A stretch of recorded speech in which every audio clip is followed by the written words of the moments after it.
reaction rồiពេលដែលបងមើល fire show ហើយបងមានអារម្មណ៍មិនដែរ reaction មិនថតថាឲ្យយាយតែចង់និយាយថាជក់ឡើងចង់ដកដង្ហើមមើលមានអារម្មណ៍ថាអត់អស់ចិត្តទេចប់ ចា ជក់ពេកហ្មង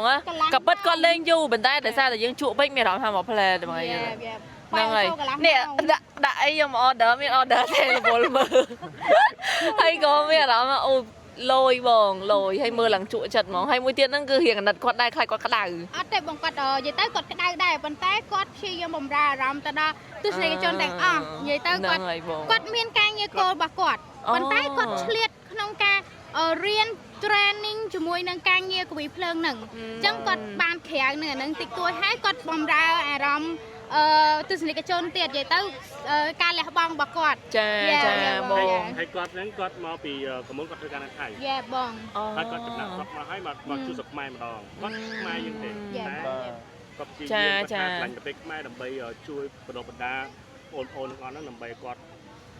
មានចំណេះជំនាញយ៉ាស្នំណែងរបស់គាត់ហើយនៅនេះខ្ញុំបាននិយាយបានថា best or the best in the កោះរ៉ុងចាបង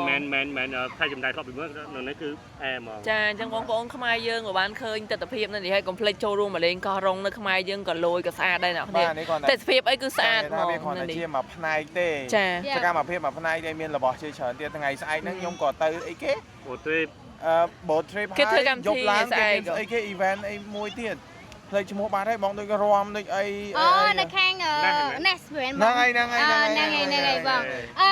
យប់ហ្នឹងយប់បន្តិចគេមានហ្គេមកវីលោតន្ទាក់ភ្លើងអាចមកឆ្លៀតមកលេងក៏បានដែរមកអឹមជាងដែរបាទចាចឹងបងប្អូនអ្នកខ្ញុំភ្លេចមកចូលរួមលេង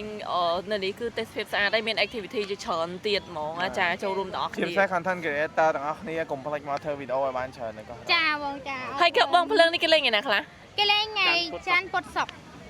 លេងថ្ងៃច័ន្ទថ្ងៃពុធថ្ងៃសុក្រហើយមួយទៀតនៅពេលដែលមាន event ធំដូចជា Christmas ឬក៏ឆ្លងឆ្នាំអីគឺគេមានបន្ថែម show គេអត់កំណត់ថ្ងៃទេអញ្ចឹងឲ្យតែមាន event ធំគឺគេលេងអាហ្នឹងទៀតយ៉ានិយាយទៅនៅនេះគឺគេឲ្យដាច់ទេចាអរគុណច្រើនបងគេអរគុណបងចាអរគុណ